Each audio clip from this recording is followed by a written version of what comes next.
The government just put $1,000 into Noah's account, and I found out about it at 11 p.m. on my couch, in my pajamas, while Leo was rocking Noah to sleep in the next room. I genuinely just sat there for a minute, staring at my phone, because nobody told me this was coming. Not our pediatrician, not our financial advisor, not a single parent in our mom group. It just existed, quietly waiting. And if I, a neuroscientist who spends her days reading research papers, almost missed it, I started thinking about how many families have no idea right now, tonight, while they're doing bath time and bedtime and all of it. So that's why we're here today. Can I tell you about the night Noah was born? Not the beautiful part. You know the beautiful part. I'm talking about 3 a.m. The hospital room is quiet. Leo is asleep in the chair. Somehow, impossibly, peacefully asleep. Noah is asleep on my chest, and I am absolutely, completely awake. Not because I'm not tired. I am so tired. But because I'm lying there looking at this tiny person, and I'm already doing the math. College tuition, housing, the economy he's going to grow up in. I remember thinking, I study how brains develop for a living. I know exactly how important the first 5 years are, and I still don't know if I'm going to be enough. That's the thing no one warns you about, right? The information doesn't make the anxiety go away. Sometimes it makes it louder, and I know I'm not alone in that room, metaphorically speaking. I've heard from so many of you. There's Sarah, a kindergarten teacher who messaged me, saying she knows more about child development than most parents, and she still cried in the parking lot of Target. Because another mom mentioned her 2-year-old was already in coding class at 2. There's Marcus, a single dad raising his daughter Zoe in Chicago, who said he puts $20 aside every paycheck when he can, skips it when he can't, and carries the guilt of both decisions equally. And there's the comment I still think about. From a mom who signed off simply as, just trying. She wrote, I don't need my daughter to be ahead. I just need to know she won't be behind. Yeah, me too. And what I want to say to all of you, to Sarah, to Marcus, to Just Trying, and to myself, at 3 a.m. in that hospital room. You are not behind. You are paying attention. And paying attention is where this all starts. Here's the culture we're parenting in right now. And I want to be real about this because it affects all of us. Wealth inequality in the United States has been widening for decades. The gap between families who invest early and families who don't tends to compound over generations. That's not a political statement. That's an economic reality. And for the first time, the federal government has created a specific tool designed to give every American child a place at that table. Not just kids whose parents have brokerage accounts. Not just kids with grandparents who know what an ETF is. Every kid with a social security number. And a parent willing to fill out one form now.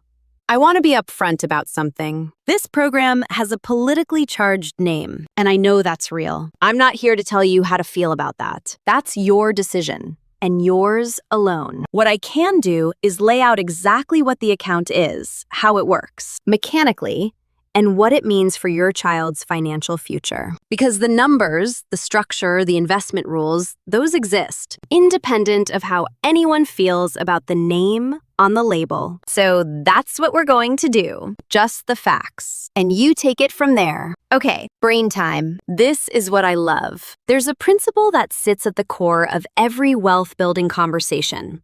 And it's been documented across decades of economic and behavioral research. The single most powerful force in building long-term wealth? Time in the market. Not timing the market. Not picking the perfect stock. Just starting early and letting compound growth do its work. Research in behavioral economics consistently shows that people who begin investing in childhood or have investments started on their behalf tend to develop stronger financial habits as adults. It's not just about the money. It's about the relationship with money. And here's the part that hit me personally. I was sitting in the living room, Noah asleep on my lap, naps stretched across my feet like a very fluffy foot warmer. and I was reading a study about financial identity formation in children. The research suggests that children who grow up with savings in their name, even small amounts, show a measurably different orientation toward the future. They're more likely to describe themselves as savers, more likely to plan ahead, more likely to believe their future is something they have agency over. The account isn't just a financial instrument, it's a psychological anchor. I have an account. I am someone who invests. That identity forms early, and research suggests it tends to stick. I looked down at Noah, sleeping on my lap, and thought, what if that identity just starts now? All right, let's get into it.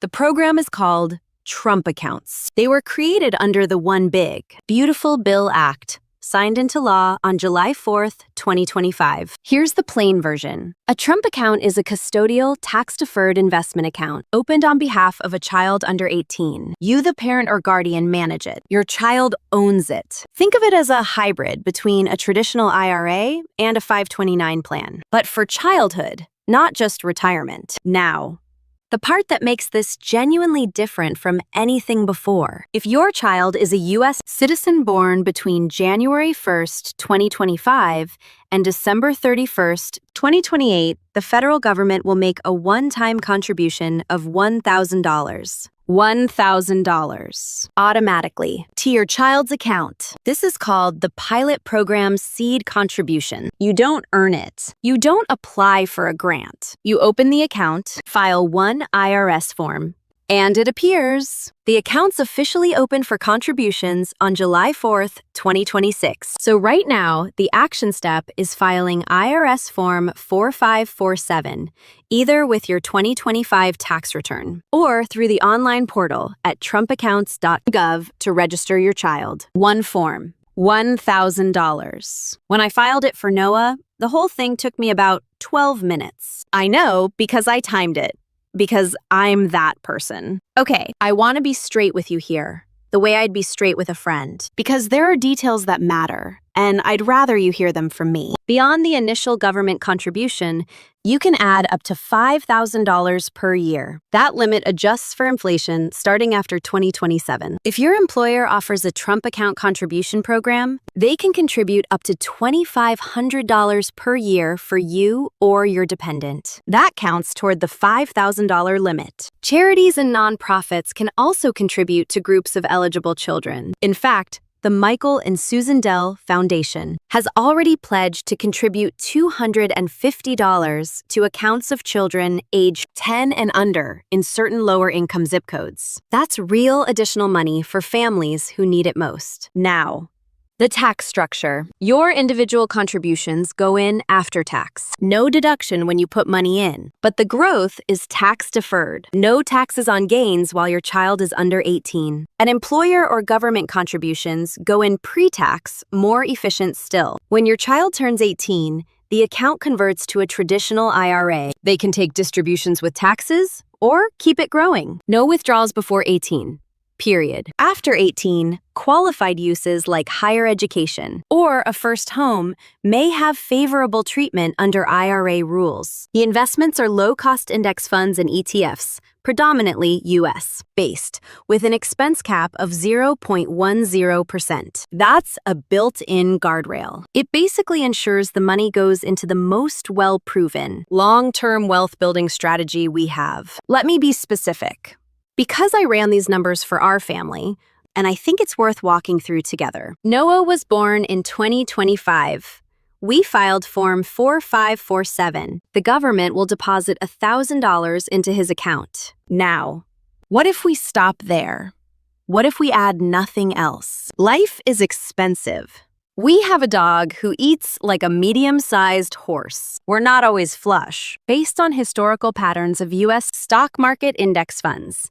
And to be clear, past performance does not guarantee future results. That $1,000 left untouched for 18 years has the potential to grow substantially by the time Noah is heading to college. Now, What if Leo and I add something small? Not the maximum, not $5,000 a year. Just birthday money from grandparents, a little at the holidays, maybe $50 a month when we can manage it. Run that math over 18 years at a reasonable growth rate, and you're potentially looking at an account balance that could meaningfully change what Noah's early adulthood looks like. Not a guarantee, an opportunity. And I think about Marcus, the single dad from Chicago. I mentioned who said he can do $20 when the paycheck allows. $20 a month, consistently. Over 18 years, sitting in a low-cost index fund from birth? That's not nothing. That's a different kind of start. Charles Schwab published illustrative projections, and again, projections, not promises, suggesting a family that maximizes contributions over 18 years at a reasonable growth rate could see the account reach a substantial balance in the six figures by the child's 18th birthday. And if that's left growing until traditional retirement age, the math becomes genuinely remarkable. This is what time does. It's the ingredient money alone can't buy. Fair question. I know a lot of you have 529 plans. Some of you have custodial accounts already. Maybe grandparents started something. Does this replace those?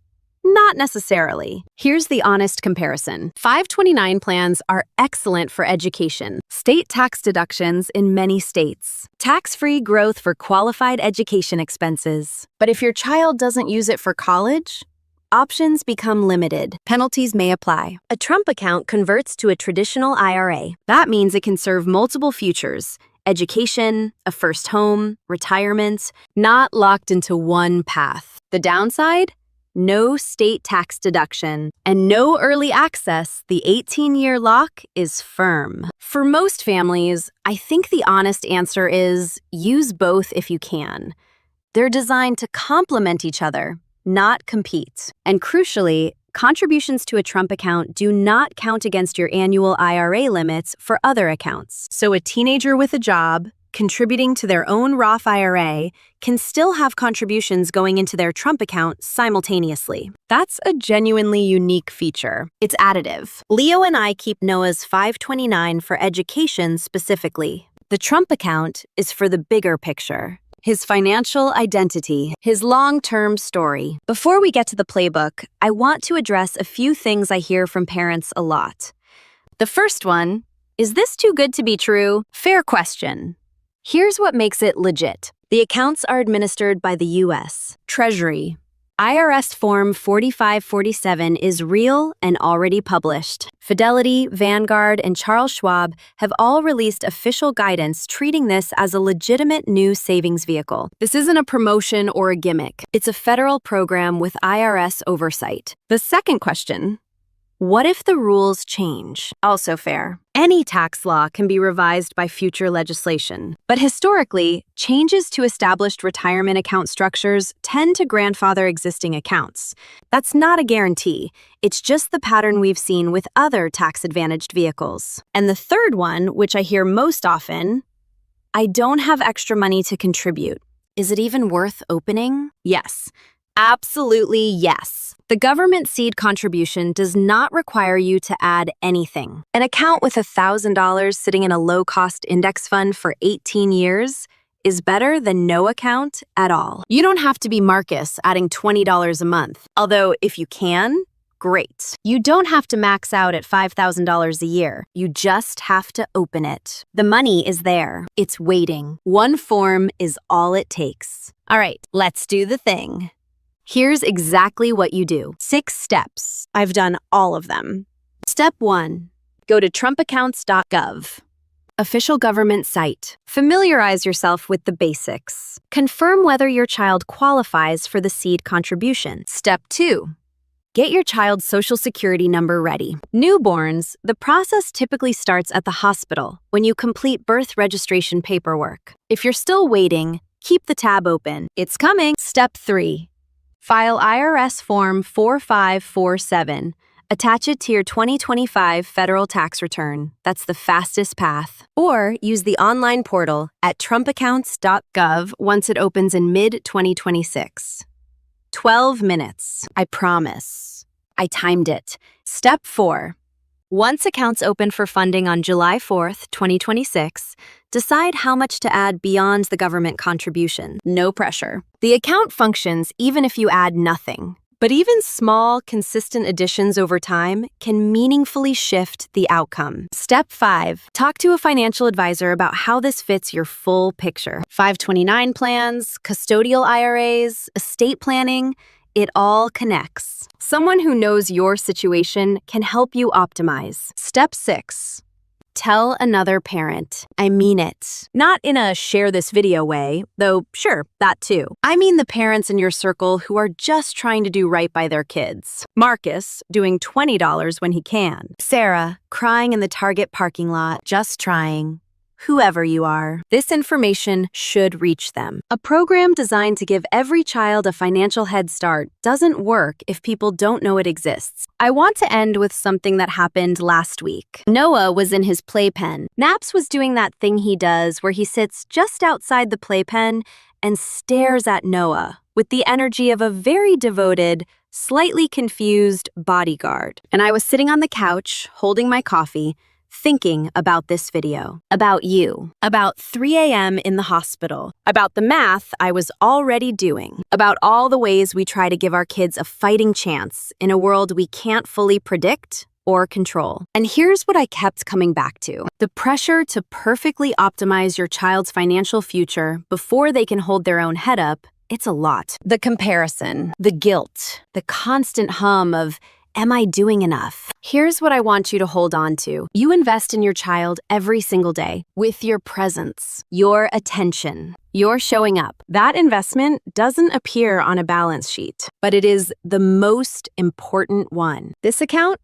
It's one more tool, a practical, concrete, accessible way to give your kid a head start on a part of life that is genuinely hard to navigate alone. You don't have to have a lot of money to start. You just have to know it exists. And now, you do. Noah is going to turn 18 someday. I don't know what the world will look like then. I don't know what he'll want to do with his life. But I know that on the day he looks at what's waiting for him, what we started for him, before he could even say his own name. I want him to feel what I want every kid on this list to feel. That someone was paying attention. That someone thought about their future. That they were worth the 12 minutes it took to fill out the form. You're not raising a portfolio. You're raising a person. And that person deserves every advantage you can give them, including this one. I'll see you in the next one.